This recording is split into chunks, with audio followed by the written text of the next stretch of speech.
Okay, so welcome back to another stream, of course. Today we are talking about the most recent Balenciaga Haute Couture collection by Demna. So there's a lot to talk about. I know a lot of people are, curious on the thoughts, and we want to have this major discussion around Demna's work. And I think this collection has definitely been the talk of the town. What I can commend Demna for is he designs collections that people are really interested in, and it keeps everyone talking. It creates a big discussion. So I think in terms of him doing his job in that sense, I can definitely give him the credit for that. So really, to jump straight into it, this collection is the 53rd Balenciaga Haute Couture collection. It's also Demna's fourth couture collection.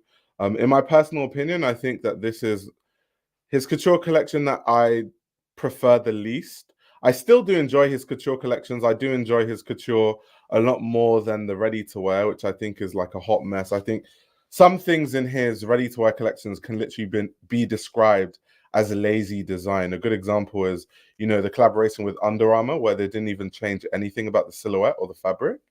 It's just an Under Armour tracksuit with a Balenciaga logo next to the Under Armour, and it's supposed to be, a commentary on consumerism and blah, blah, blah. But there's no design to that. So I think where you get a lot of Demna's skills and, he doesn't stress as much and he can just do his own thing is definitely in the couture collections.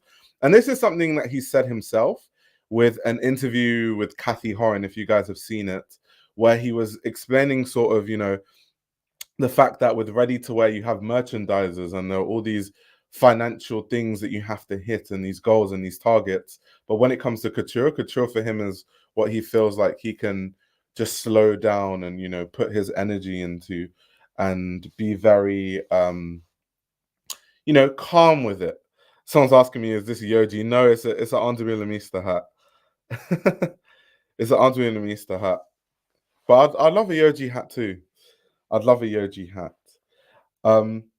So yeah, what I will say though, I just want to get some of the stuff on the screen, is kind of the idea that he has in this couture collection is an idea that we've definitely seen before from him. Is this idea of, this, what is couture really? I think it's kind of, and I guess we have to answer this question that he's always posing, like, what does couture mean? Because haute couture, of course, is mainly about the way things are made and the process of things being made. So obviously, when people say, "Oh, this doesn't look like haute couture" and all that sort of stuff, it's like, well, haute couture is more about, how it's made, where it's made, the atelier, sort of the requirements in the atelier. So of course, you can't just say that this is not haute couture, but it looks starkly different to what we associate with haute couture, right? And I think that was quite refreshing, especially with the earlier couture collections from Demna. I thought it was very interesting to kind of suggest through couture what modern customers wear these days. It's using hoodies and sweatpants and denim as a social commentary on the daily wear that exists now versus the daily wear of the couture customer back then, right? So it's a very different thing. And he's kind of posing that kind of, why do I have to design haute couture as what Cristóbal Balenciaga used to do, sorry, because that's not how people dress these days. How people dress is they wear track jackets and they wear sweatsuits and they wear hoodies and they wear denim jackets, you know what I mean? They wear these really flowy blazers. They wear these puffer jackets that are really puffy. So that, with the earlier Cristóbal, well, not Cristóbal, but Balenciaga haute couture collections, I thought was actually a very intelligent way of asking the question and posing the question of what does haute couture mean, especially in the modern day where most people don't even buy couture anymore. People buy ready to wear. Like, couture is really just a loss leader that's for marketing for a lot of these luxury brands. It's just a way for them to flex, the design techniques that they can use and kind of how good their atelier is and the skill of the atelier and doing all these techniques. So really, that's kind of the question they're posing. And I thought that was honestly a very intelligent thing to pose. But I think as we've gone on, the problem is that he's not posing any other ideas past that. He just keeps posing the same idea over and over and over again. And that's the same issue that I have with the ready to wear. There's a difference between, and we've had this conversation before, Yohji Yamamoto, who made a whole silhouette and is kind of following his own silhouette and kind of has his signature in terms of a silhouette, versus Demna, who is like trying to pose the same question over and over again. And you can't really give him the credit for the silhouette you would say a designer like Yohji, because we know of the influence of people like Martin Rose on the silhouette of Demna. We know in the early Vetements days how many ideas he lifted from the work of Martin Margiela. So that's why he doesn't get the same leeway as a designer like a Yohji or a designer like a Rei Kawakubo, in terms of like, oh, this is Demna's signature. Let me see what Retro Snow White is saying. I'm not really a fan of any of the new Balenciaga stuff, so I'm biased in already not thinking of it as couture. Yeah, I understand that, but like I said, couture is more about, especially because couture is just something that's, purposely made. It's like bespoke. But if we're talking about haute couture, obviously it has rules, with the atelier, with the way things have to be made. So I think it doesn't really matter what you're making. It's obviously couture. But yeah, so a drover, please. Of all people, we can rip it off. It has to be him. He is so nice. I love his Instagram.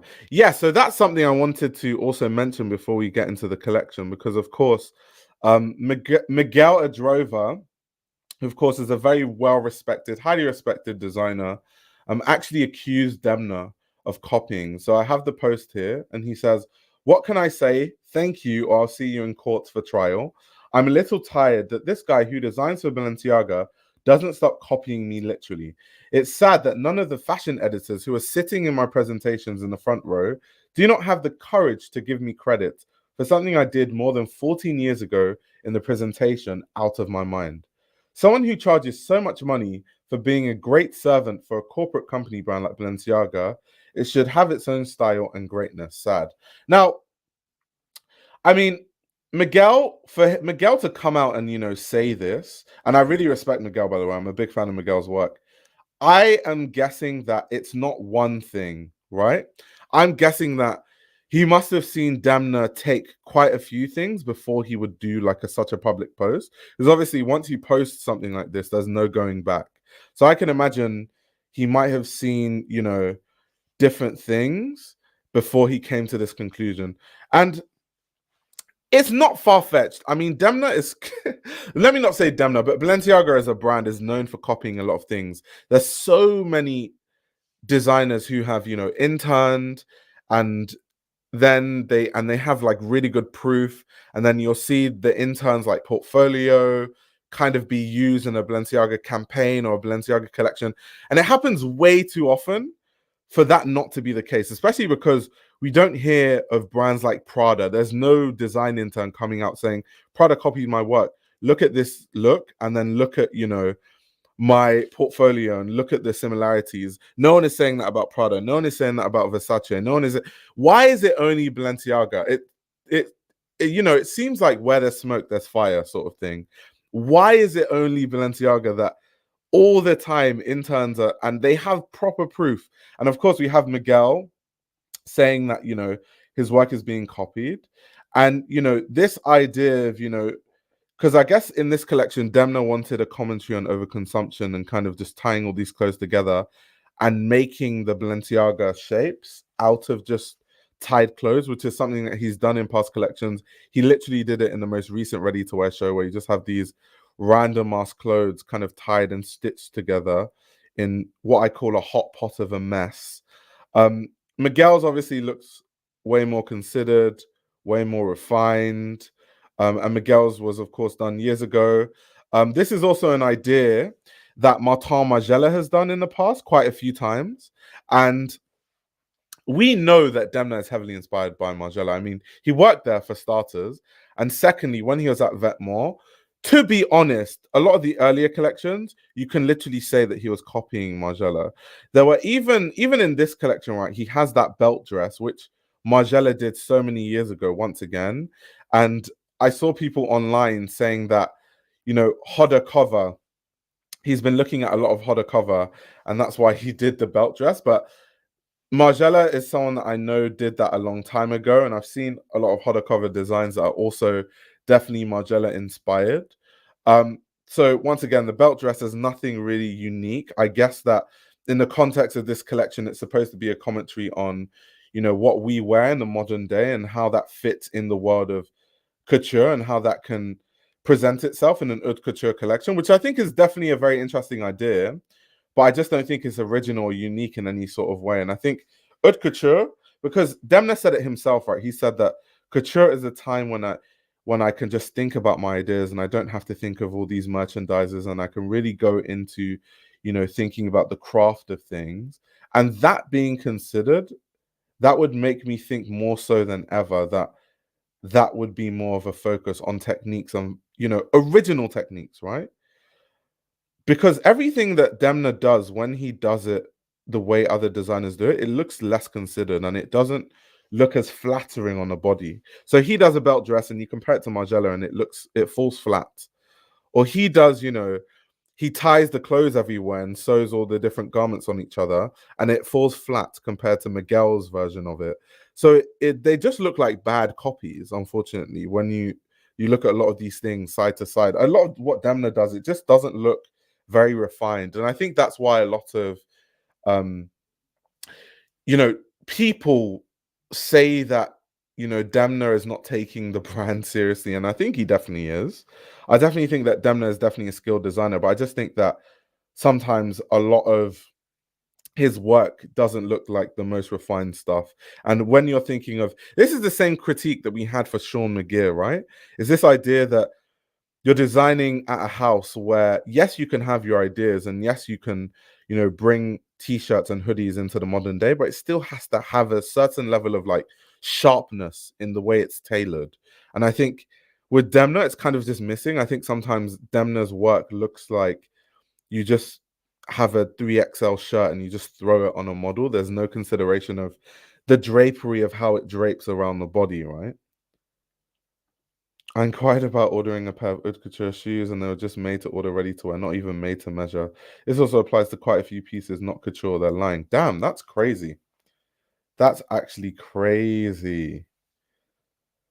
That's really, really crazy. So anyway, what we're going to do is have a look at the runway show and have a look at a lot of the garments as they move.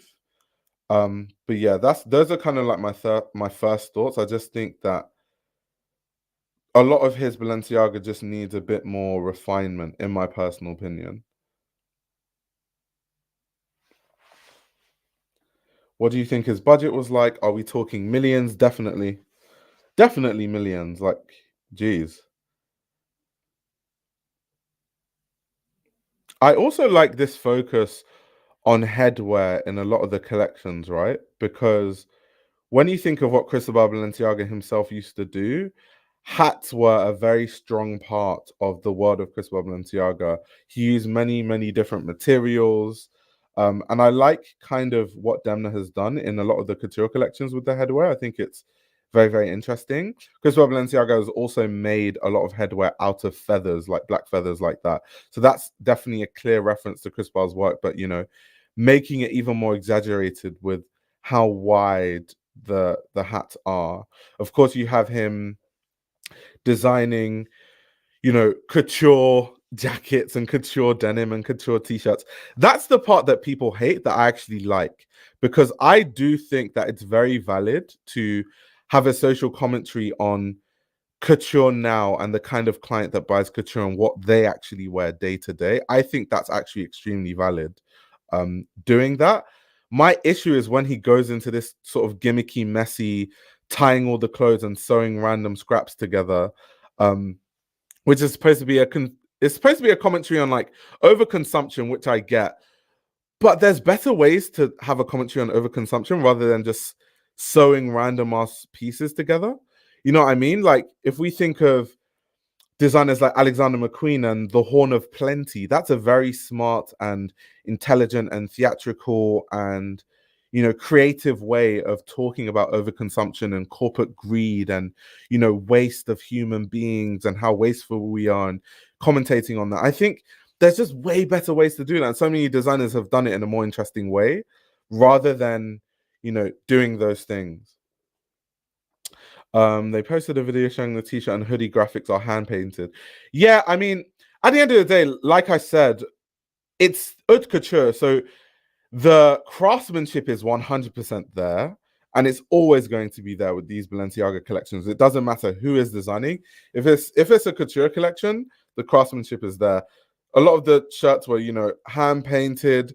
A lot of the techniques to make a lot of the clothes in this collection were really, really impressive.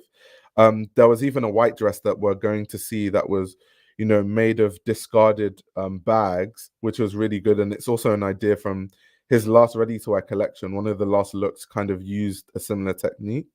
The way things are finished is obviously really advanced, but that I'm not going to give him credit for that. It's a haute couture collection. He literally has a whole atelier. Are we supposed to be, clapping our hands because things are well made by the Balenciaga atelier? I don't think that's that impressive, considering the resources that they have. This aspect of, the headwear where they just have, t-shirts, I find that less interesting and more gimmicky than the other headwear that I find more interesting. Exactly. It better be hand painted and stitched completely without a machine for haute couture pieces. Exactly. Like I'm not going to give him loads of credit for that because it should be that way. Like the craftsmanship. And if you guys, maybe if you want me to, comment down below if you want me to read through the show notes after. But all the information of how things are made, they're all in the show notes. I have obviously the notes on my screen right now, but if you guys want me to read that out, I don't mind at all. Also, the butterflies, very, very interesting thing where he's talking about, because a lot of the commentary in the interviews that he did about this collection, he did talk about how butterflies are this sort of perfect being, and he wanted to use it as a reference kind of side by side with the fact that Cristóbal Balenciaga was a perfectionist, and Cristóbal Balenciaga always wanted his silhouettes and his work to be perfect. And it's very much like insects, the most perfect insect is a butterfly. It's kind of a symbol of, the perfect thing, of the perfect visual of beauty, right? That was interesting. You also have Demna once again creating the modern wardrobe for the modern couture customer. We've got football jerseys and flannels and all sorts of stuff, right? I find that very interesting. I wonder how the artisans feel about it, them spending hundreds of hours staring at these pieces.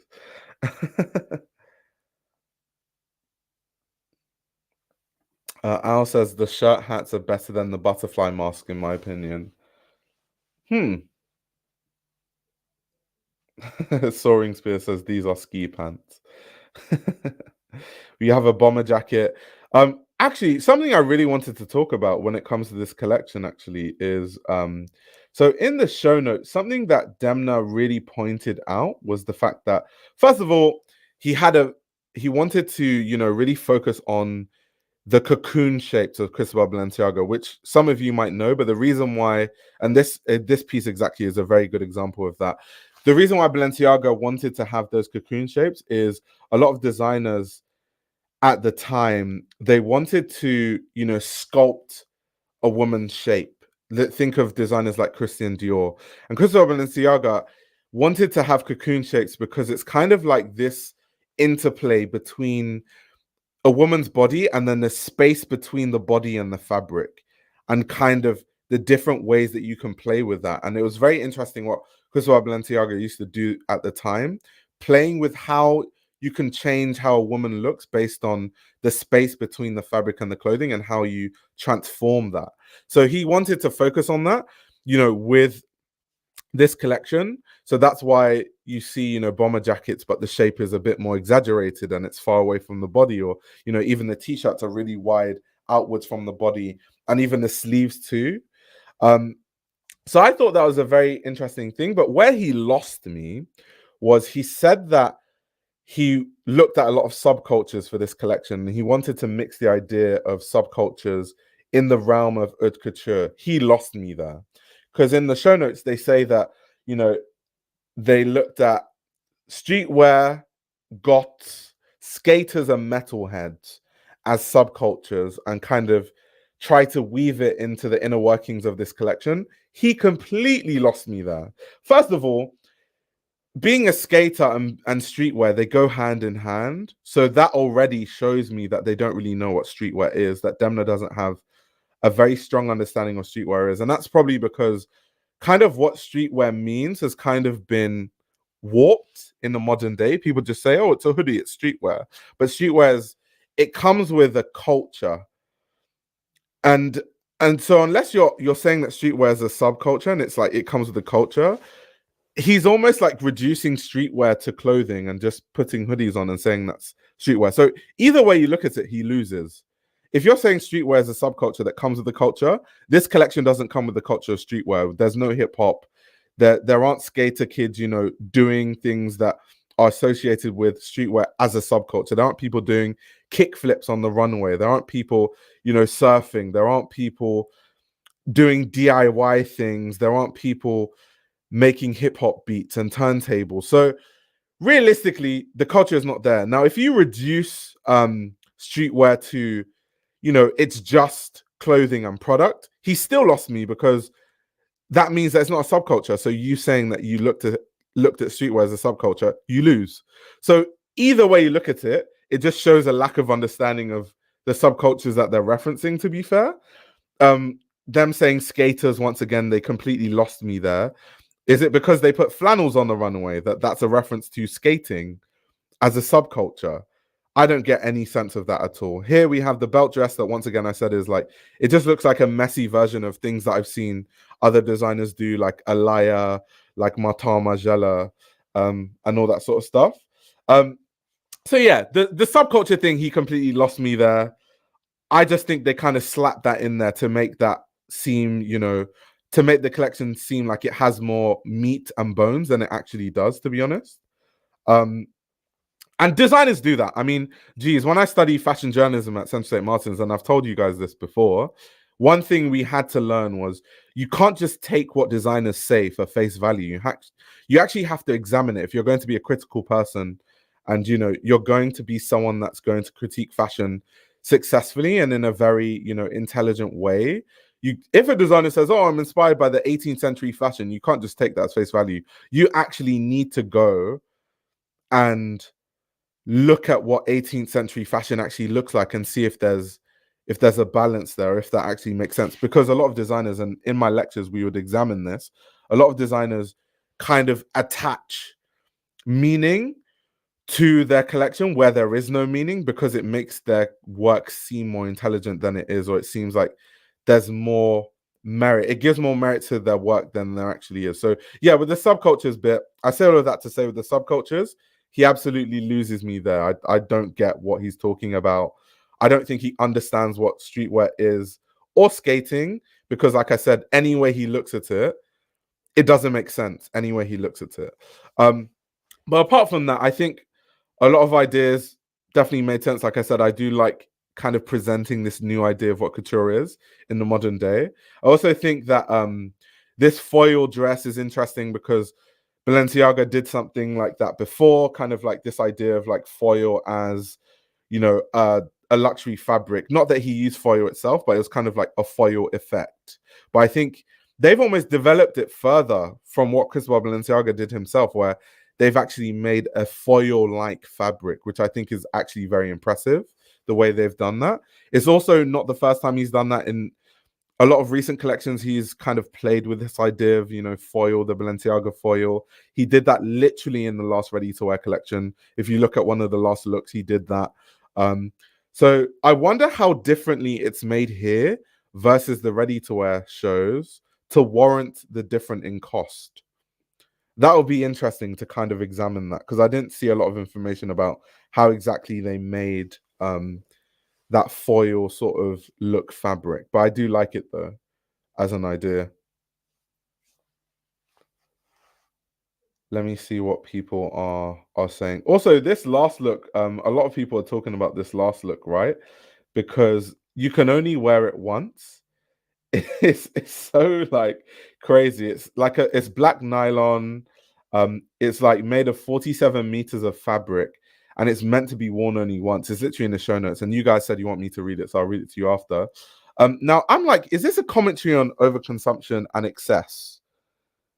Or is this just being out of touch? Which one do you guys think it is? Because making a garment that's literally intended only to be worn once in the fashion climate now, where we talk about fashion brands making bad quality things, we talk about them exploiting workers, we talk about, the fact that the craft is gone in fashion. Brands don't care about craft, they just care about, making profits. In the context of the modern day fashion landscape as we have it, is that out of touch? It seems kind of out of touch to me, to be honest. Like, I've been thinking about it since I saw the collection, and I don't really know how I feel about it. I guess it's kind of what Polo is saying, the ultimate luxury, 100K plus dress that you can only wear once, kind of like a commentary on just this overzealous decadence in couture that, a customer is buying something intended only to be worn once. Jennifer says it's sort of a repeat of the packing tape jumpsuit, single wear and wrapped. Yeah, that's true actually. The packing tape jumpsuit that they put Kim Kardashian in and she was suffocating. And yeah, it can only be worn once because to get out of it, you literally need to unwind the tape. And it's interesting that they actually sold the tape. And that's something I'll give Demna credit for. He's so good at making desirable products like the tape, and people want to buy the tape because now it becomes its own accessory because of the styling, right? So you have people buying the tape and then they're wrapping it around their wrist. I think that's actually quite interesting. And it's not like I don't like him as a designer. I think that a lot of what he does is interesting. I think that he makes very desirable products. A lot of what he makes, there's stuff I would buy. I just think that sometimes there's a lack of like refinement and like really like tailoring, and just there's something that's always missing in the collections. It just looks like things are smashed together, and I know it's considered, but I don't think sometimes these things are considered enough. Technically you can dress 2 times even in the ephemeral clothing category. This dress is very durable. My biggest complaint isn't even the Demna-isms, it's just that it feels lazy. 70% of this could absolutely be ready to wear. Couture should be showcasing technique near every look. And I guess this is an interesting comment because I think the conversation that, we're going to have around Demna's work is the techniques are there. The techniques used to make a lot of the clothing, I will say, is definitely very impressive. And I guess part of Demna's thing with his couture is the fact that I think kind of part of the point of it is the fact that you look at it and all you see is a t-shirt, but then actually it's been hand painted and it's referencing a cocoon shape, and the lining is made of, silk and satin and, all these different nuggets that when you start to learn about the way the collection is made. And I guess the question that people have been posing around this collection is it good to have something where people have to look closely to know that the craftsmanship is there? People have to read about it in the show notes to learn that the craft is there. They can't just, visually see that like you would in a original Cristóbal Balenciaga collection, right? And so I guess that's more the question has to be posed around that. Maya says it's totally both. It's an out of touch look at overconsumption. Yes, couture for couture's sake is kind of weird. Like, you can probably make most of these looks with a sewing machine and glue on interfacing, and no one would know the difference. Yeah, that's very true. That is true in terms of like at the crux of a lot of things you see. Definitely not all of it, because some of it is like damn near impossible to make those kind of silhouettes without, the atelier and the way they've made it. But anyone can make a 3XL t-shirt. Obviously, the Balenciaga one is lined with silk and satin, and it has, padding that makes it a certain shape, and it's referencing a certain thing. But yeah, I definitely get what you mean in terms of the crux of what we're looking at. At least they could unwrap the tool after the show and reuse it. It sounds like a lot of telling, not showing with him. And I guess, once again, the question we have to ask is, that's the point. But what we know at this point, we know that that's the point of what he's doing. But I guess the further question to pose is it a good thing to pose, or is it an intelligent way of, posing fashion? That's the further conversation we can have around kind of what he does when he does that. what I want to do quickly is because you guys said you want me to read the show notes. So we're going to read the show notes and then we're going to go in Vogue Runway and look at the looks and have a look at each look. But yeah, let me just see if I can get the website where the show notes are, because yeah, they talk about the techniques in the show notes. In the show studio live, they showed a reference dress for the last dress, and it's like to see a hydrogen bomb versus a coughing baby. Yeah, of course, like in every collection anyway, he directly references, especially the couture collection, he directly references Cristóbal Balenciaga's work. But the problem is, and this goes back to Sean McGear, the problem is when you directly reference something and you put the two things side to side and your version looks crazy, like it looks exceptionally worse than the original, it just makes your design look bad. And I haven't actually had time to watch the show studio live. I'll watch it after, but I know what you're talking about, like the exact piece that he referenced. It's kind of like the piece with all the fabric like tied in the midsection area. But Demna's version just looks messy, and then Cristóbal Balenciaga's version looks so refined. And that's the issue sometimes I have. It's kind of like, okay, I get that the craftsmanship is there, but that's not really that impressive. It's a Balenciaga Haute Couture collection made by the Balenciaga Atelier. It should be made with good craftsmanship. So we're not going to clap for that. So that's nothing to write home about anyway. And so next it becomes, okay, let's look at the tailoring and how things are tailored. And I think that the cocoon shape in some of the pieces is really cool, but at some point, the whole trolling fashion and making fun of fashion, it starts to just make you look like a designer that isn't as good as I think Demna is, because I think that, Demna is a very skilled designer. I think, once again, this is my least favorite haute couture collection by Demna. I think that he's definitely done haute couture collections that are more successful and better references and show a better skill of tailoring and draping and all these things. So I think sometimes when you just overdo the sort of troll fashion, haha, look at me, I'm gonna make bin bags and you guys are gonna buy it. It just makes you, it's almost hard to take you seriously as a designer when that's your MO every single season. And that's part of your design language is just to be gimmicky. At some point it's no longer funny. It's just like, okay, it's just lazy design. It's very easy to just be like, oh, I'm gonna make a bin bag a trash bag, like as a ready-to-wear piece, right? Pilar says, just please contextualize. Think about the European Parliament collection with the red bell dresses and this piece of silly, boring nothing. Damn, that's harsh. I mean, what I will say, though, is that, like I said, I'm a fan of Demna. I know it comes across like I'm being harsh all the time, but I promise you guys I'm a fan of Demna. I think that he's a good designer. I think that he's shown that he can be like really, really skilled with, the tailoring. However, as a fashion journalist, if I see something that, isn't that great, then I just have to say it, whether I like the designer or not. That's not the point. So I don't want people to leave this thinking I don't like Demna and I don't like his work. Like, kind of the Parliament collection was so interesting, especially because that was when in the UK we were having conversations about Brexit and there were so many conversations about the EU. I think his earlier collections, he really, really, had the perfect medium ground between kind of this idea that he's always posed at Balenciaga, this idea of the modern dressing, the fact that what we wear now are puffer jackets. So how can I design a puffer jacket but add Cristóbal Balenciaga silhouettes? How can I make it, look like a cocoon shape? How can I make it look like the shape of a sack, like the sack dress that Cristóbal Balenciaga literally designed, but I'm going to make a puffer jacket version of that. That was so interesting. But then with time, he just added so many gimmicks and it just became so gimmicky. And that's my issue with it. Because it just becomes a hot mess sometimes. These kind of just garments all sewn together. Oh, Christopher, thank you so much for the super chat. Would or could this collection be considered quiet luxury?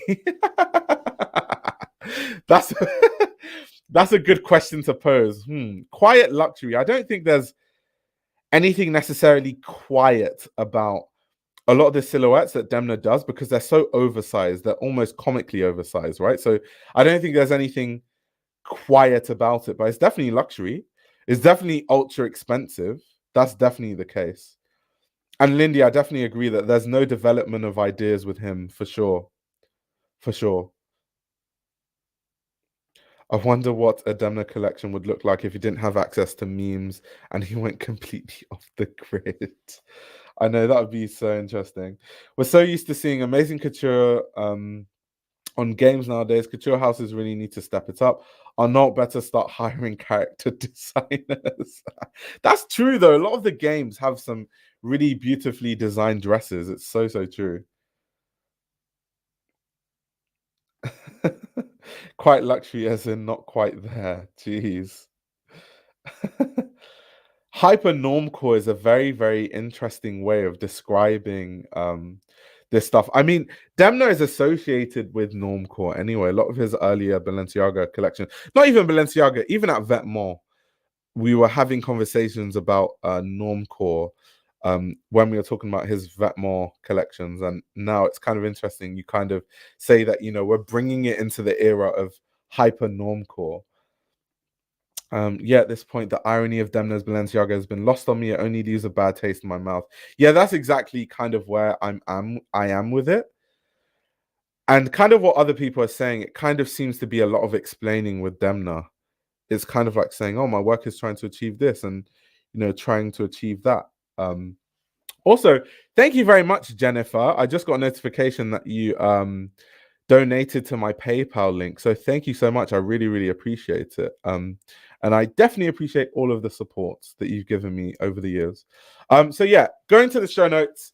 Let's read the show notes because they do talk about, it is quite long, but I think it's interesting because they talk about all the ideas and they talk about all the techniques. So I think kind of before we go on Vogue Runway and look at all the looks, it kind of will give us a very general understanding of the techniques that they were using in this collection. Of course, I've already read it, but it's just so that, you know, we're all on one page before we look at the looks closer on Vogue Runway. So it says, this couture collection is a tribute to subculture dress codes as important influences of my fashion vocabulary. Of course, before I continue reading, I said that that fell very flat in terms of his referencing of subcultures, the streetwear, goth, skater, and metalhead. I completely lost on me at all. I don't think he channeled any subculture, you know, energy. I think it almost came across like he doesn't even know what streetwear is.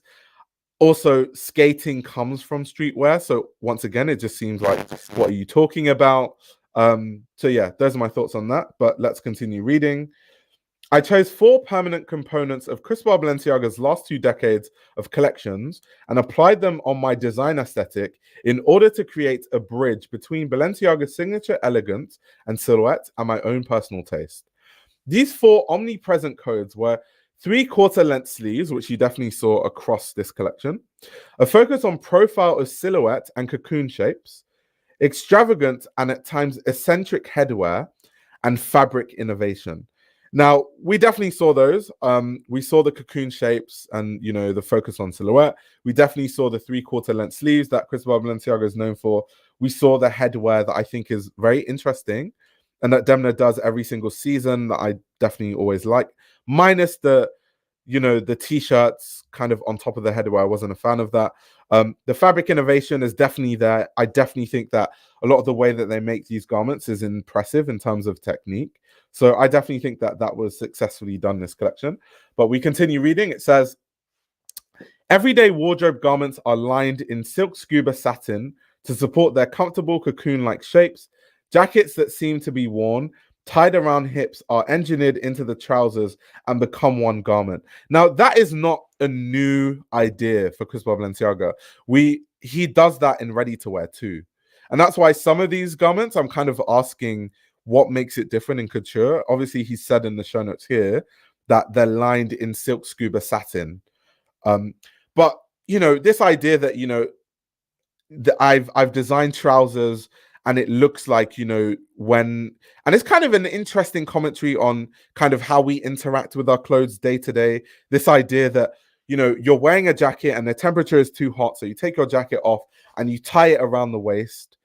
And so when you look at his runway show, it might look like a styling thing, but actually, no, that's the garment itself. Like the tying around the waist of a separate jacket is part of the garment.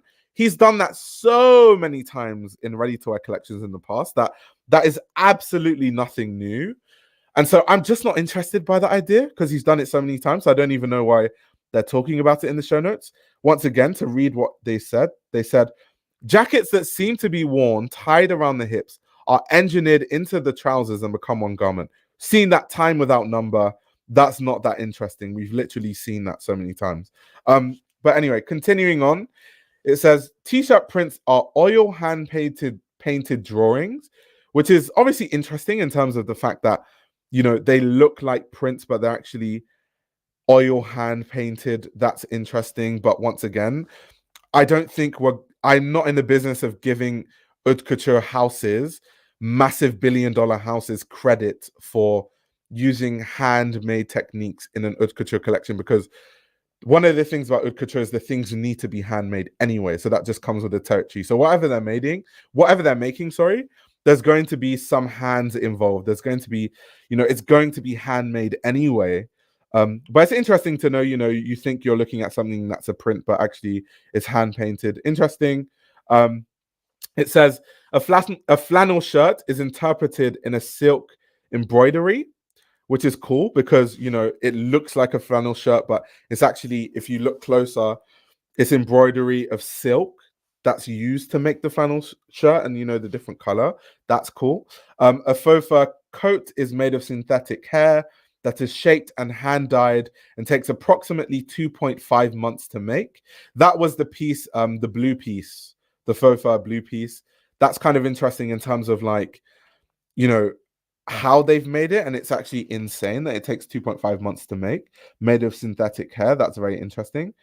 Continuing, it says a maxi goth dress is made in knitwear embroidery with black upcycled glass beads. I do also like that in a lot of these collections, they're, you know, upcycling, depending on how the upcycling is done, because I don't know the details, it's not that sustainable.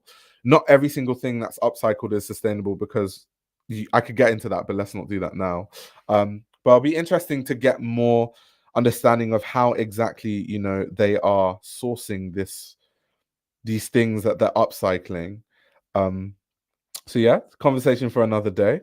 But let's continue reading. It says a variety of garments and accessories are upcycled and reconstructed into bustier and draped body-conscious twisted gowns and an all-you-can-wear bell-shaped ball dress. Those were the pieces that I actually did enjoy. There were closer references to, you know, Cristóbal Balenciaga's work.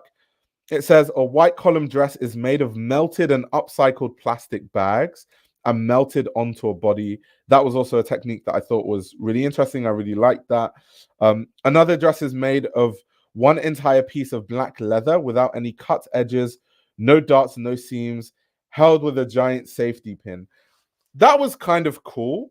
It did kind of look like, you know, it could have been refined even more, but this kind of idea of, you know, a commentary on how garments are made and the actual process of making a garment, you know, when you put seams together, before you do that, when you're draping, you hold things together with safety pins and you do all of that. That's kind of cool. But instead, this doesn't have a seam, but I guess the one seam is the safety pin itself. That's kind of cool. But it's been done so many times, you know, the kind of seamless dress with a safety pin is kind of like the nod back to it having a seam. That is, you know, an idea that so many people have done. Designers that like Demnaiaga.A, I've talked about this once again. He's done the seamless thing, but way more interesting, you know, with a piece of cloth.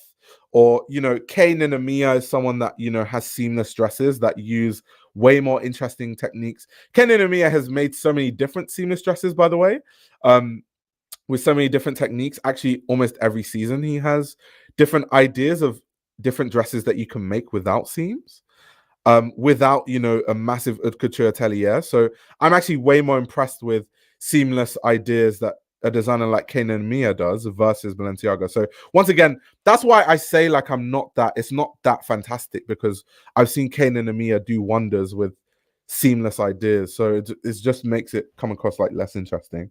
But anyway, Continuing, it says, a bustier column of aluminium foil crunches and melds around the body. I kind of talked about that earlier, you know, this kind of aluminium foil idea that they've developed that I do actually really like, funny enough.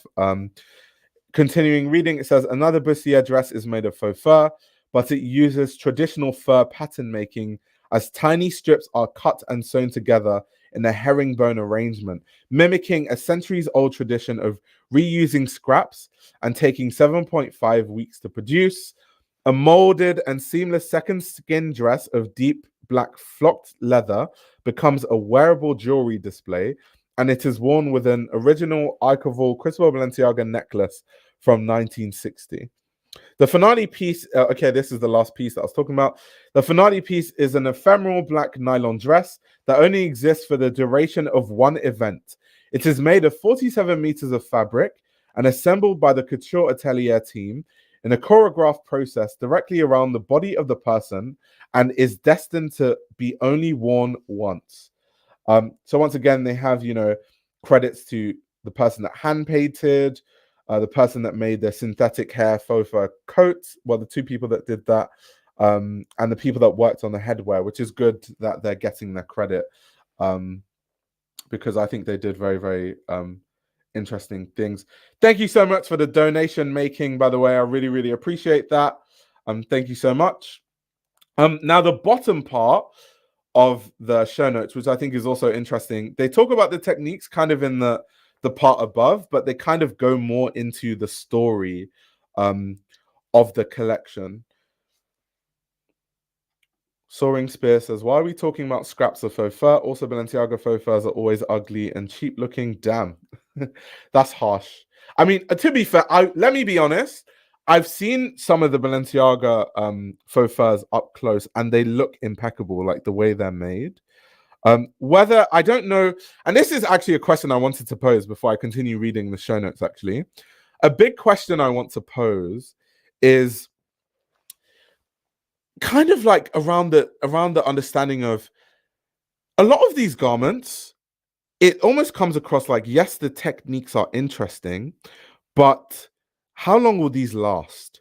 And I always have to pose that question because so much of fashion now is just about, you know, profit margins, and a lot of things are badly made. And the things in this couture collection are obviously well made. They're not badly made. They're handmade and all that stuff. But I don't think there's any consideration of how these techniques will be made on garments that, you know, are going to last. So if you're buying a couture piece that, you know, you're spending 100K on and it disintegrates after you wear it once, what's the point of that? That can't be a commentary on you know, overconsumption. And if it is, I think that's a terrible commentary on overconsumption, to be fair, especially in the climate of fashion that we have right now. We did not need a high school essay worth of show notes. I actually appreciate it. I like show notes that are useful, and I think these show notes from Balenciaga are definitely very useful. He used specific subcultures only, which he had to compromise with selling. I think I want to see more brave move of him, but maybe he's being too careful because he doesn't want to experience again. Yeah, I think also kind of what waters down when you reference subcultures, and this is why, like I said, the subculture thing, I just don't get it. It doesn't make any sense at all. I think they should have just left that bit out because it doesn't make sense. Is when you reference subcultures, for you to do it effectively, it has to have the energy of the subcultures. It has to come with the essence of the subcultures. I think Demna now has gotten so used to saying, or like over commodifying things, where he's like, oh, I'm referencing a subculture and it's literally just like a flannel or a t-shirt. Like he's so used to just like over commodifying things that he doesn't, it comes, like I said earlier, it doesn't come across like he even understands what these subcultures represent. Like there has to be some sort of energy that comes from referencing a subculture. Like, and so that's why it doesn't make sense. Like when Virgil Abloh references hip hop as a subculture, it comes with, you know, the rappers that are actually at the shows. It comes with hip hop music. It comes with kind of like clothing that has been remixed kind of in a similar way to the way that, you know, people in the early days of hip hop would sample a track and kind of transform it to create something new. So when Virgil Abloh says, I reference hip hop as a subculture, it makes sense. Like Balenciaga, they're referencing all these subcultures. There's no one from these even subcultures that are literally inside watching the show in the crowd. Like it's so far removed from the subculture in every sense of the word that it just doesn't make any sense to even say that or to even align your collection with those kind of subcultures. And that's why I said, like, it doesn't make sense. It just doesn't make any sense. Like anyone that's looking at his work critically knows that him saying that, I looked at these subcultures doesn't make any fucking sense. It just doesn't fucking make any sense. Kind of what Michael was saying too. Skaters actually walking in the show with the Louis Vuitton collection. That's facts. And even Louis Vuitton, when it came to Virgil Abloh, because once again, like Virgil Abloh, when he says he references streetwear, it's so much more authentic and genuine. Like Virgil Abloh literally had skateboarders sponsored at LV. And that's why you had literal skateboarders. And they made I think Virgil made a skating shoe at LV, and the LV sponsored skateboarders were actually wearing the skateboarding shoes to skate. So that's what I mean. Like Demna will say, "Oh, I'm inspired by these subcultures and I'm referencing these subcultures." There's no correlation to the subcultures in any sense, like at all. My guy just puts flannels and t-shirts with prints on the runway and is trying to tell you that he was referencing goths and streetwear and skating. But anyway, let's continue looking at the show notes and, what he's saying in the show notes. So it says, the 53rd Balenciaga Couture collection illuminates savoir-faire through original techniques and material innovations. I'm so tired of the word savoir-faire, by the way, at this point. Everyone kind of just uses it, and it savoir-faire. I feel like they make they think it sounds, more fancy. Anyway, streetwear, goth, skater, and metalhead subcultures interact with part minimalistic form, part reimagined glamour. I think there was no interaction there. I don't know what they're talking about in the show notes. There was no interaction from subcultures with the clothes at all. Continuing, it says the relationship between fabric, form, the garment, and the body is central. Archival influences are present, yet processes and finishes are modernized. For an opening example, a minimalist and sharp t-shirt is hand-lined with a black scuba satin to give it a rarefied effect. This tee reflects a Warhol inspiration. Whether the base commodity is a can of soup or an everyday t-shirt, Demna is interested in not only object intrigue itself, but also the techniques used to elevate said object into an art form. We've kind of talked about kind of the idea in terms of the way Demna explores it. So continuing, it says, 4 of Cristóbal Balenciaga's signature codes are applied to Demna's style vocabulary. The cocoon silhouette, which emphasizes the space between the garment and the body, the 3/4 bell-shaped sleeve, the extravagant, almost eccentric millinery, and the fabric innovation. Wrap jackets in leather, denim, and nylon, a cocooning gesture, and give it structured volume in one instance, while 3/4 length sleeves grace a hoodie and a t-shirt hand-painted by the artist Abdelhak Banalou, along with a trompe l'oeil fur couture coiffage coat. A piece made of synthetic hair that is shaped and hand-dyed by the hairstylist Gary Gill. This garment takes approximately 2.5 months to make. That's, once again, those faux fur looks, especially the one in blue. Continuing, it says hats featured hand-draped and frozen in resin t-shirts made in collaboration with the artist Nihao, or carbon fiber bodies made in collaboration with the artist Alistair Gibson. Now, that idea of like the carbon fiber hats, he's kind of done that in earlier collections, but I do like it, by the way. I do like it. Also, this kind of frozen in resin t-shirt, just not a fan as an idea. I'm not really a fan of that, to be very honest. Is anyone embarrassed to wear the Balenciaga stuff lately? I don't know why. Maybe you guys can change my mind. I think if you spent money on a Balenciaga piece, I think just continue to wear it, because we don't promote wastage on this channel. So, even if the same thing with fast fashion, is fast fashion great for the environment? No. However, a lot of luxury brands operate as fast fashion. So a lot of people think they're on an upper echelon because they buy luxury fashion. These times it's literally made like Zara anyway. So what I would say is whatever you've bought, just keep wearing it. I don't think you should be embarrassed by something that you genuinely liked, regardless of what brand it is. So no, I'd say wear your Balenciaga with pride. That's what I would say. But anyway, continuing on with the press release, well, in the last few paragraphs, it says, okay, this is the white column dress that we talked about earlier. A white column dress is made of melted and upcycled plastic bags. Some retain their original graphics. Most have been removed. A draped dress is made of one piece of leather without any cut edges, no darts, no seams, held with a giant safety pin and almost primitive. Now, I've already talked about this in terms of like, there's so many designers that have done kind of like the seamless thing. The idea of like having no seams way better. Like we've seen Demnaiaga.A do it so many different times. We've seen Kane and Amir do it so many different times. Way better than Demna has ever done it. So yeah, that's neither here nor there. It says this piece nods to Cristóbal Balenciaga's master pattern making. I actually think it's actually an insult to Balenciaga's master pattern making, because I think if Balenciaga made a piece that had no seams, and he's actually done that, it's super flattering for starters, and also it's also insanely crafted. Like the pattern of it would be so complicated, like people would look at it in awe. And that was the case. Like literally, when you read about Balenciaga, if we're talking about fashion history, Balenciaga was the ultra skilled designer. Balenciaga was the designer that, you know, his patron, the woman that he lived close to and his mother used to work for, had a Paul Poiret dress that he copied, and she was challenging his skill when he was young. Like, there's no way you could copy this dress. If you think you're a good designer, here's my Poiret dress. Let's see what you can do. And Demna copied it with ease. Demna was the person that other designers of the time, when he designed, would study his patterns and be in awe. Like literally, Christian Dior calling him the master of us all, right?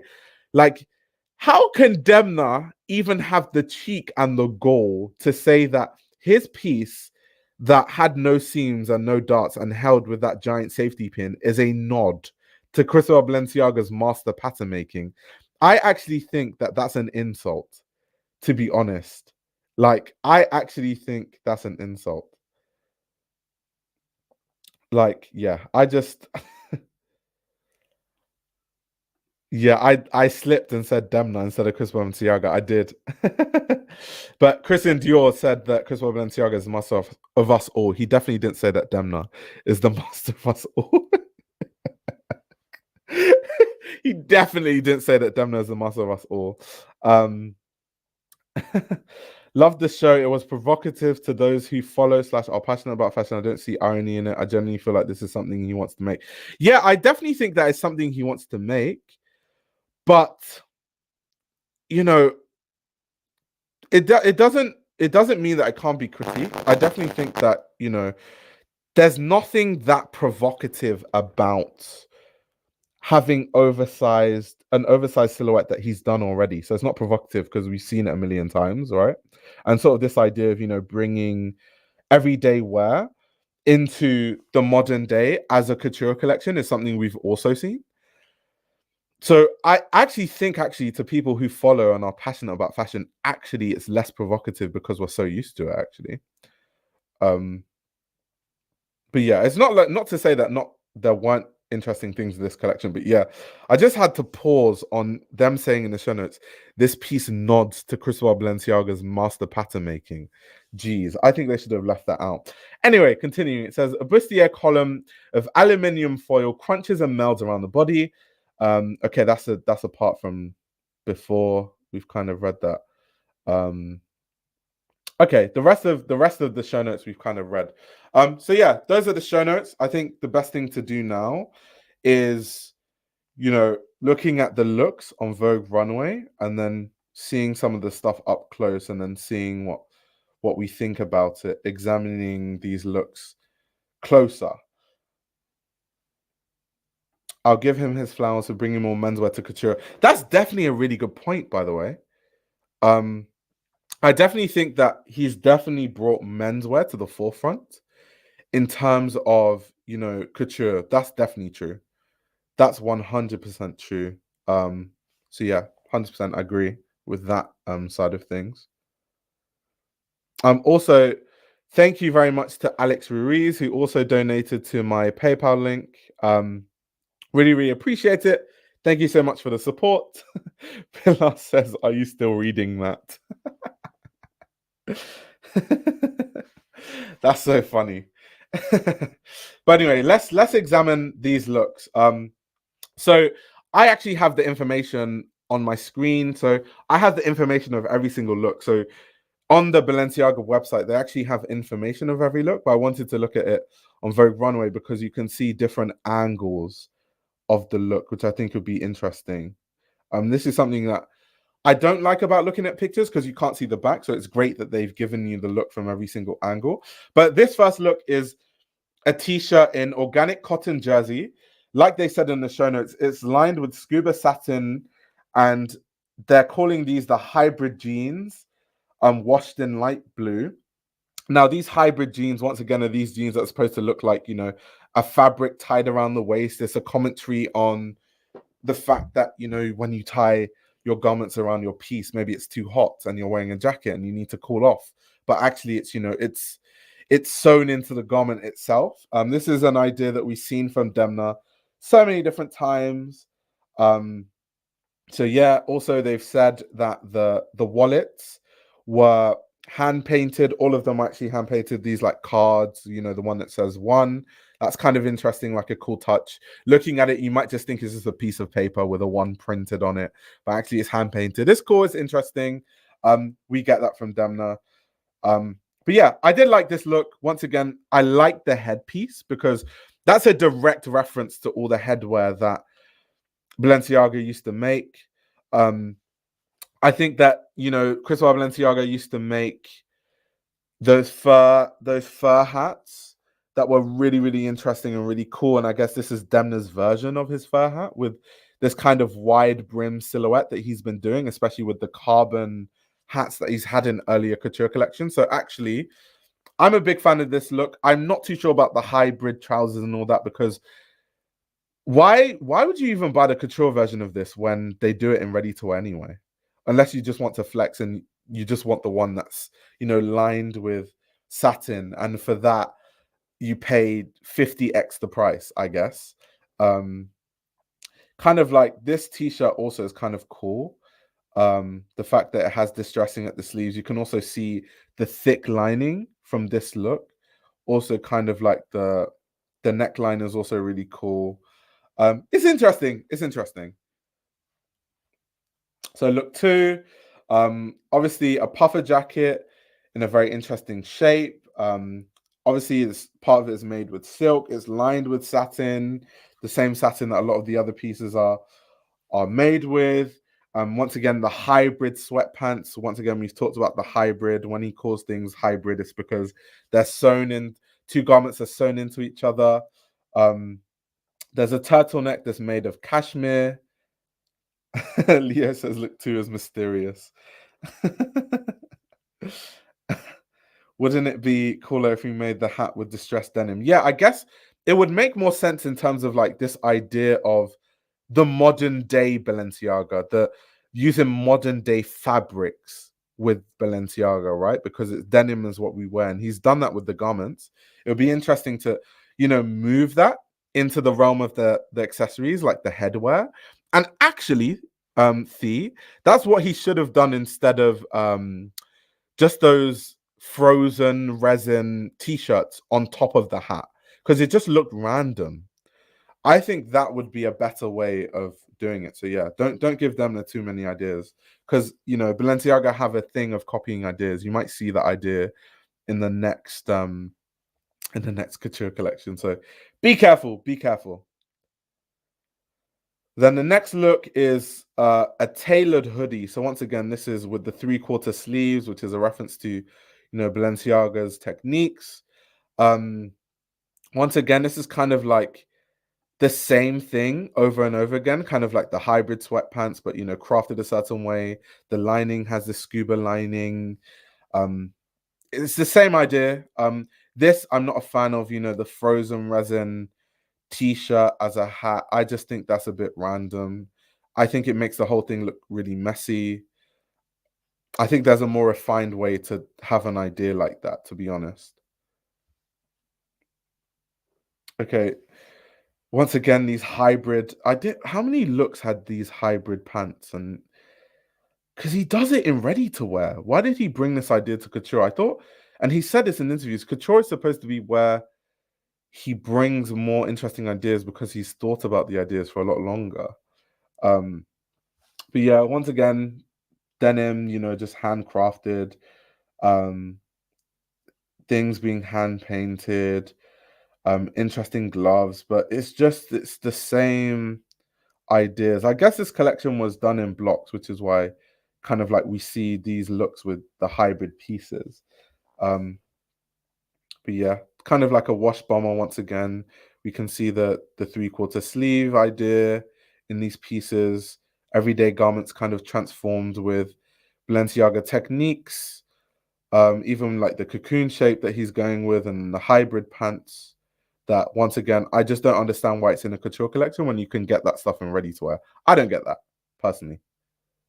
I don't get that. I think the hybrid trousers in couture is that they'll fit different body shapes, hopefully. I guess that's true because obviously couture is made to order and made to measure. So in that sense, whatever size you are, or whatever your body proportions, it's supposed to fit you perfectly. So I get in that sense that's true. But I guess Jennifer, we're giving Demna too much credit. I don't necessarily think he was thinking about that. I don't necessarily think that. The thing is, the brand which has huge talents and support should not make things that is so obvious like this. It's a bit disappointing. They made it ready to wear without using a stitching machine. Every time I think of menswear couture, though, I wish for Ras Simmons at Balenciaga, just on the design level, no business perspective here. That's cool. Anyway, continuing. So this is look 6, of course. This is a leather jacket. It's kind of like a bomber jacket. The leather shirt, t-shirt, hat also. So that t-shirt, it's not that interesting. Like, oh, cool, it looks like a cotton t-shirt, but it's actually made of leather. A denim turtleneck. So they're also playing with fabrics once again, but he does this every season. So it looks kind of like, a cotton or like a polyester turtleneck, but it's actually made of denim. The hybrid piece once again, but it's the reason why it's not, obviously there's craft to it, but the thing is that he's done this with his ready to wear collection already. Like all these looks. I'm going to skip any look. Basically, what I'm going to do now is any look that he's done with ready to wear, we're going to skip. So we're going to skip that. We're going to skip that. Hybrid trousers with the cocoon puffer and track jackets. We've seen that. The oversized shirt we've seen that. The polo shirt. Of course, what's new here is kind of like the butterfly as a face piece. I think that's like neither here nor there, to be honest. But we're going to skip that. Like the track sort of pants. We're going to skip that. If you guys are interested in like the craft behind every single look that I'm skipping, if you go on Balenciaga's website, the information is there of like, the fabrics you use and the techniques you use with each piece. So yeah, here's the flannel shirt that they said is like embroidered in red and black. So they call it like a trompe-l'œil. It's like an optical illusion. But once again, these are ideas that we've seen from Demna. Obviously, there's just more craft here because it's hand embroidered. But like an optical illusion flannel is something that he's done ready to wear already. This idea is from ready to wear too. This was the interesting piece because, of course, this was the embroidered piece, with the faux fur that everyone was talking about. A lot of people found this really, really interesting. Polo says that butterfly mask is so confusing with the rest of the collection. So yeah, I guess in techniques and just the fact that it took so long to make is very interesting. Like I can imagine, because if you're like hand sewing each individual piece, that is so tedious. Like that is a lot of craft. That is cool, like the way they've made it. Visually, it looks like the faux fur pieces that we see ready to wear though. So it almost feels like this collection is very much like his ready-to-wear collection, but with a very specific focus on certain Cristóbal Balenciaga techniques. So, for example, like the three-quarter sleeves, the cocoon shape, those kind of things, like the silhouette, the a bigger focus on headpieces. But for the most part, across the whole collection, really what we're seeing is ready-to-wear ideas, really. That's at the crux of, what is in this collection. It is very much, the ready-to-wear ideas, kind of like this wraparound silhouette. We've also seen this from ready-to-wear. Do you know what's funny also? Martin Rose has done this too. You know what? Let me bring up a Martin Rose collection. Because like you cannot tell me that Martin Rose didn't do this like how many seasons in a row? You cannot tell me that. Like the exact same shape and everything. Why not use the same level of couture techniques to make something way more inventive? Yeah, I agree, right? I agree. Yeah, the collection without the phones, exactly. I was like, what? Martin Rose did exactly that same, like, like, like Demna, like, what? No, I have to put this on the screen just because I'm gonna put it on the screen, guys. Wait, let me just remove this from the screen and then put the Martin Rose stuff. Just to have a quick look. Like, tell me I'm bugging. Didn't Martin Rose just kind of do that silhouette with the jackets, like wrap sideways around? Like she's been doing, but she didn't just do that, but she's been doing it for loads of seasons. But she did it as recently as Fall Winter 24.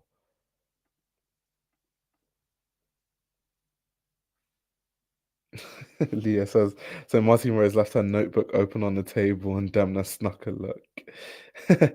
Yes, I talked about this earlier. I did talk about it earlier, and I did talk about the fact that, Balenciaga seems to be a brand that gets a lot of, accusations of copying versus a lot of other brands. So where there's smoke, there's fire in this case, especially with how frequently they have accusations around copying, especially because I don't know if you guys have seen some of the cases, but some designers will like show their portfolio and it looks exactly the same as like a Balenciaga campaign or something like that. Like it's bad. It's like they're literally telling designers when they apply to see their portfolio and then literally taking note of all the ideas of the interns and copying their work and not giving them credit or money for it. It's so unethical. It's disgusting, actually.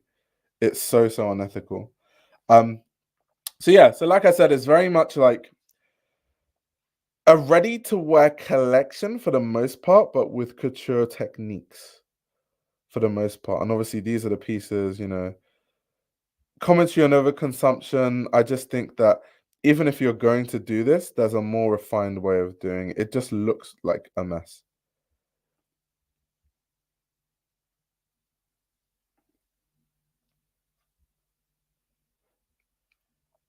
The sleeves have a layer of aluminium inside so they can be shaped. Polo says Demna references Martin Rose again. Who would have thought? Yeah, Martin Rose's first couple of blazers were called wrap jackets. Yeah, that's why I said earlier that she's been doing it for years, but obviously she did it as recently as Fall Winter 24. So because I reviewed that show, it's just so like, oh my god, like doesn't Martin Rose do this? Like he says it looked like a sack of jewelry.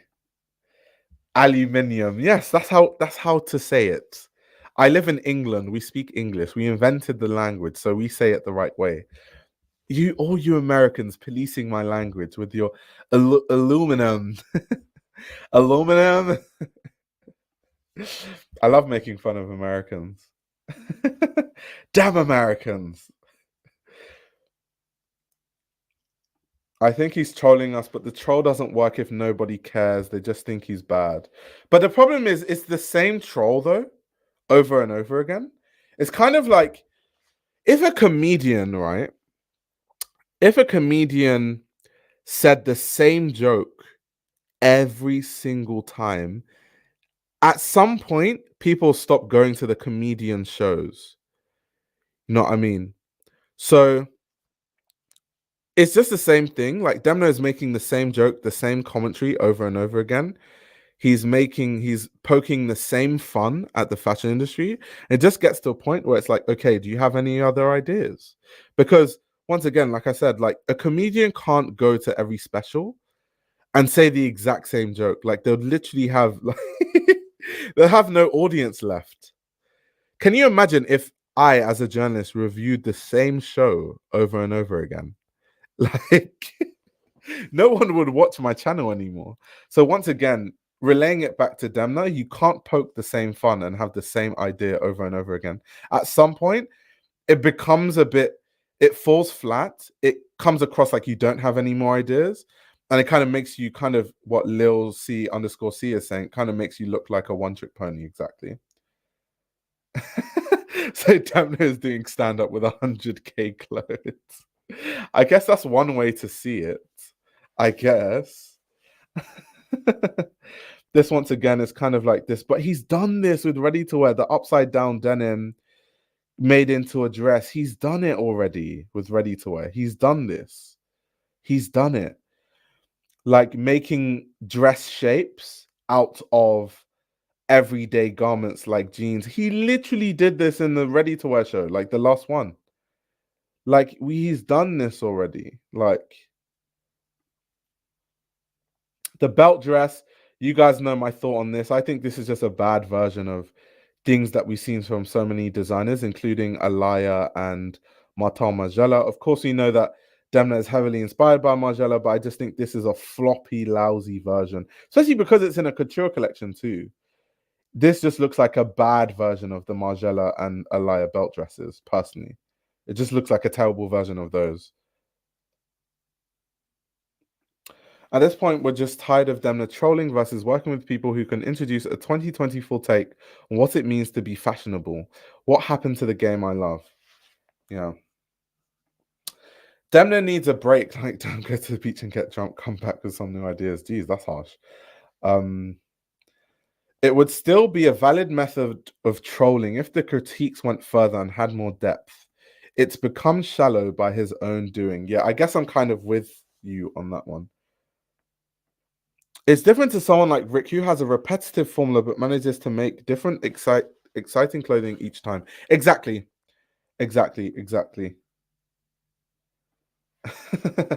Art says that's a definition of insanity. Doing the same thing over and over, hoping for different results. The funny thing is, even though he does do the same thing, I think that the accessories designers at Balenciaga are so strong that it's fine because they make such good accessories. Like that, and I'll give them credit. Not saying that Demna gets all the credit because obviously they have, accessories designers and they have footwear designers that have a lot of the input. So it's kind of like a collaborative effort between Demna and the accessories designers. But I'd say on that front, they definitely know what they're doing. Like I think that Demna is he makes with his accessories designers, not just him, but they make some of the best accessories across the whole fashion industry. So I think that's what's keeping them afloat. But when it comes to this sort of, poking fun at fashion, ready to wear, brought into couture with couture techniques, I think it just falls flat for me personally.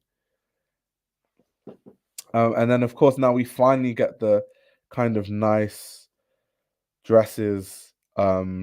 This once again, kind of like a commentary on like the way that you would wrap clothing together, but kind of making a dress silhouette out of it, and kind of like an upside down jacket made into a couture dress. It just looks messy. Like I know the commentary is supposed to be around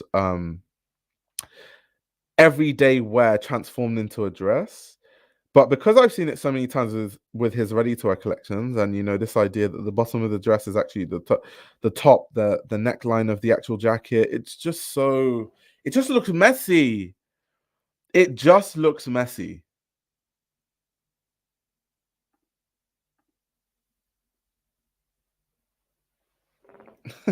Soon we are going to see upside down socks.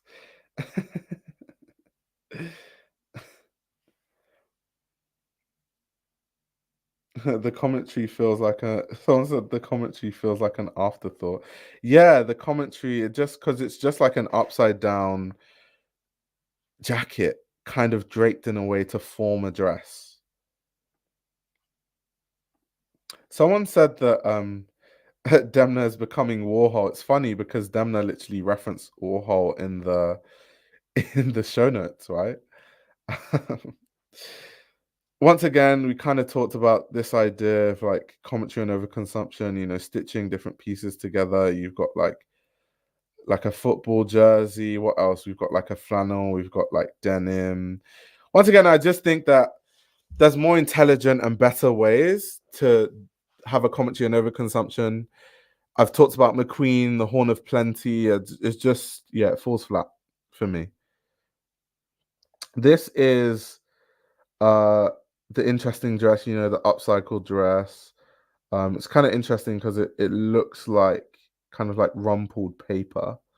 But it's supposed to be made with like upcycled bin bags, made into a dress, which is kind of cool technique wise.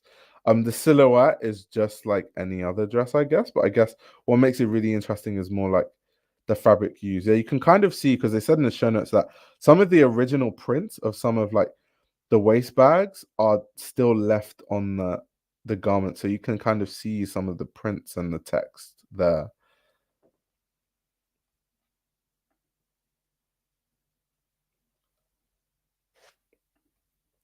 Okay, let's move on. Okay, yeah, this was the one that I said. So basically, this dress to me is one of the worst dresses I've ever seen Demna design in my entire life. And like because I was saying earlier, this is supposed to be, the one piece is kind of like he said in the show notes that this is referencing Cristóbal Balenciaga's expert pattern making. And it looks like a plopped piece of fabric all just wrapped with a safety pin here and just like put together. And we've seen, the likes of Issey Miyake, we've seen so many other designers, have this idea of, like a seamless dress, um, done in a way more complicated way more, difficult pattern making and all that sort of stuff. So yeah, I don't, I just don't get how you can say that that's a reference to Cristóbal Balenciaga's expert pattern making. I don't understand that at all, like not even slightly. I just don't get that. Like seriously, it even looks like scrap fabric the way it's cut. Because normally scrap fabric has weird shaped ends. Like by the time you're done cutting out fabric, the fabric that's left, it's always a weird shape because it's just all of your cutouts. It looks like the shape of a cutout, which might be the reference to it, but I just think the overall execution of, oh, it's seamless. I'm not a fan of the execution of that dress. It could have been so much better, in my opinion. But I've never heard you talk with so much distaste. It's because it's just not great. Like it's just but the thing about me is at least when I critique things, I give examples of designers that I think, do it better, which is why every time I don't like something, I say, because this designer did this, that was more interesting, and this designer, you know, did this. Um, so yeah, but it's just I think it's his worst couture collection. That's all. The foil dress is cool. I kind of like the idea. I kind of talked about it earlier, so I won't, dwell on it. It's also an idea that he's been doing in past ready to wear collections. So he's kind of continued doing that idea. Um, this piece, the faux fur dress, we talked about the technique that they used to make it in the show notes. Kind of cool craftsmanship and technique that went into it for sure. I very much like the shape. It's more of a direct reference to, Cristóbal Balenciaga's silhouette. So I like it. Um, I'm not sure if this is the piece or not. So I think one of the necklaces in these looks was actually like an original necklace, I think from the 1960s. That's from their archive. And I remember another necklace they said was like silver toned brass, which was made me livid. I read it in a show note somewhere. I think in on their website, one of the pieces was silver toned brass. That made me livid because it's like in a couture collection, you're still doing silver tone brass. You can't even make it of like white, gold, and diamond or something. Silver toned brass in a couture collection. And you know, because it's in a couture collection, whoever buys it, they're going to charge couture prices. Silver toned brass in a couture collection. Silver toned brass. No, let me say it 5 more times. Silver toned brass in a haute couture collection. Silver toned brass. Silver fucking toned brass. Silver toned brass. Silver toned brass. Like someone needs to turn that into a meme or something. Silver toned brass in an haute couture collection. Are you kidding me? Are you absolutely kidding me? Like that, when I read it, I was like, there's no way. There's no way. I'm angry that luxury brands do that.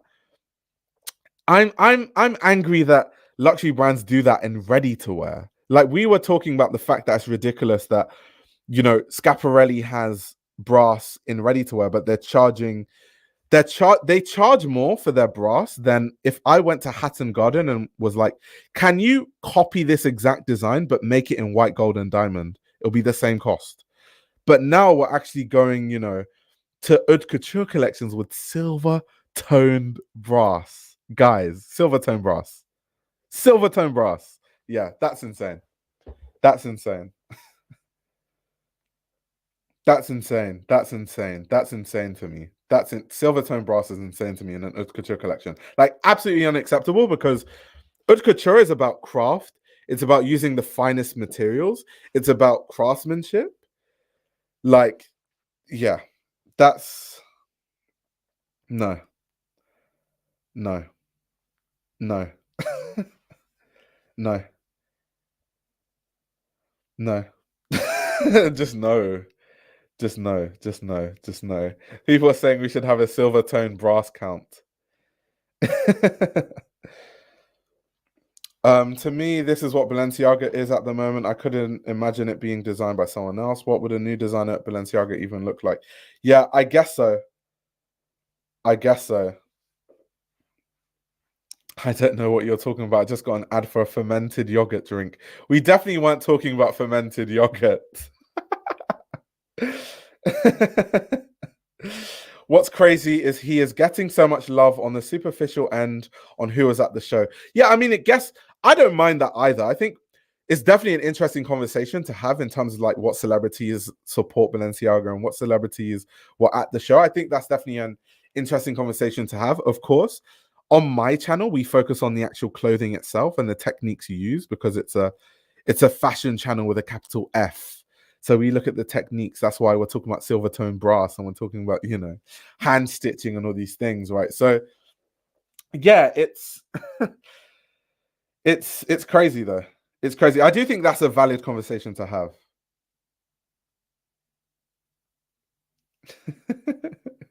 I need the techno version, silver tone brass. This is the problem with Kering. They need to bring someone more couture focused. Yeah, exactly. Fashion with a capital F. That's what we do on this channel.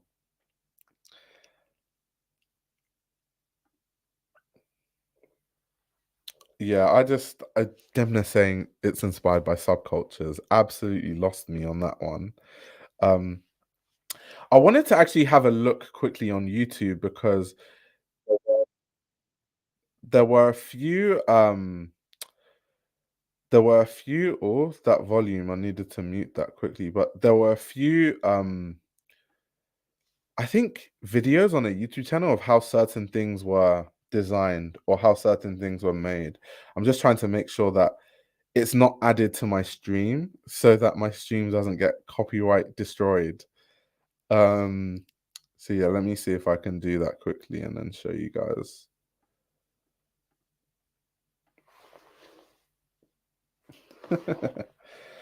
I feel like when Demna brought Balenciaga Couture back, it was a moment, but I don't think he necessarily intended to keep going. He may have liked the idea of reviving Couture than actually continuing. That might be true, actually. That's a valid take. That's a valid take.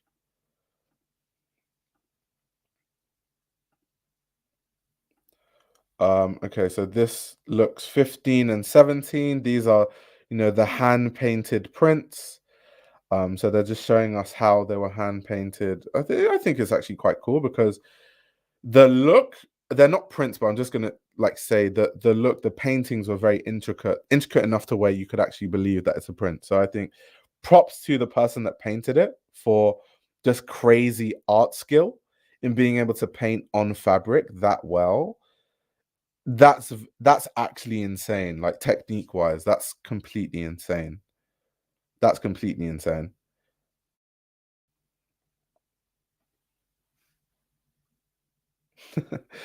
The font has been colonized by Balenciaga. Yeah, I agree. The painting is so good. It's really, really good. There's also another thing on their channel of I think look 21. So I'm going to put that on the screen quickly so you can kind of get a look on the techniques used. And I agree with someone there. Painting the cracks like the print has worn off is pretty wild. I know, right? That's why I said props to the person that, painted it. That's actually insane to paint for it to look that way. That's insane. That's actually insane. Like props to that. That's actually insane. I have to say it. Props to the painter. That was good. I do miss actually painting and not just print. Yeah, it will probably chip, but I guess if you have money to spend, I don't know, 10K on a t-shirt, that's probably not your worry. You could probably literally call the painter to come and hand paint it again when it starts wearing off, to be fair. Or you could take it to like a specialized dry cleaner who could find a way to dry clean it without, the paint wearing off as fast. So yeah, but anyway, let's look at the technique used in look 21.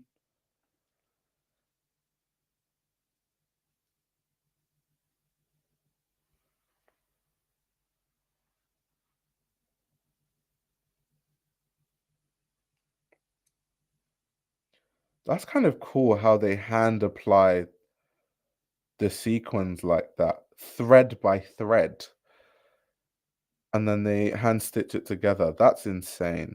Kind of like they've just woven the beads thread by thread, and then it's made of the threads put together.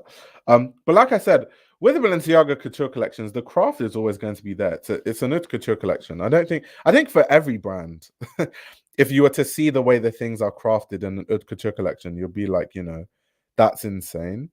But I just think the ideas leave a lot to be desired. But in terms of craft, they're definitely there. The craft, the way things are made, the way things are constructed, they're very, really interesting. Even though visually, I don't find a lot of things interesting because he's literally done the same things visually. He's just added couture level craftsmanship to stuff that I've seen him do with his ready to wear collections.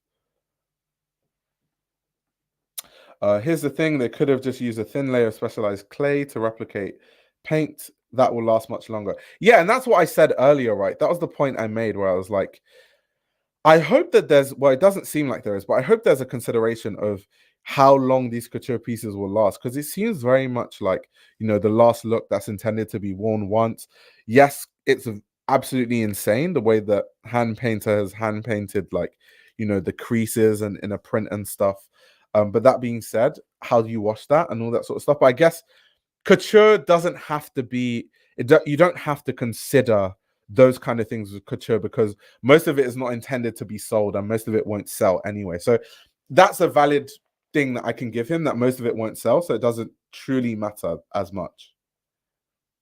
Exactly what Understitch is saying. I don't think people are expecting to wear any of it much, to be honest. So that's why it's like, well, so I don't think that's the biggest issue to pose about the work.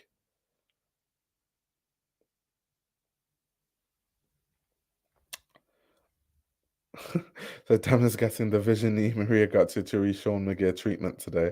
Damn. I'm just constructively critiquing what I see, and what I'm reading and what I'm analyzing. I don't That's the thing. I don't have a vendetta against anyone. So I don't go into a collection with I hate this designer, so whatever I see, I'm just going to smash it. It's just genuinely, that's just what I think from what I'm seeing. That's just genuinely my critique on what I've seen from his couture collection. I'm most curious about the stitching in regards to the hems and how they've translated stretch sewing into couture. Because in this was... Wait, what? Because in this was that's been new for couture. I guess because this is what's been new for couture. Is that what you meant to say on the stitch?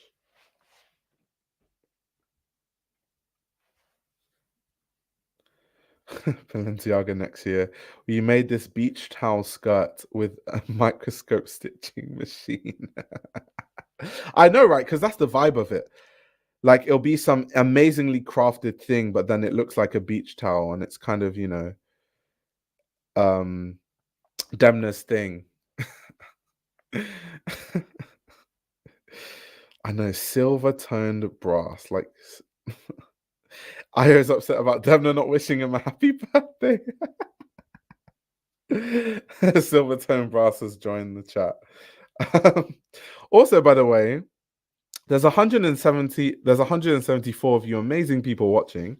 So please, if you don't mind, just give the stream a like. It's great for the algorithm. I'd love if you guys did that.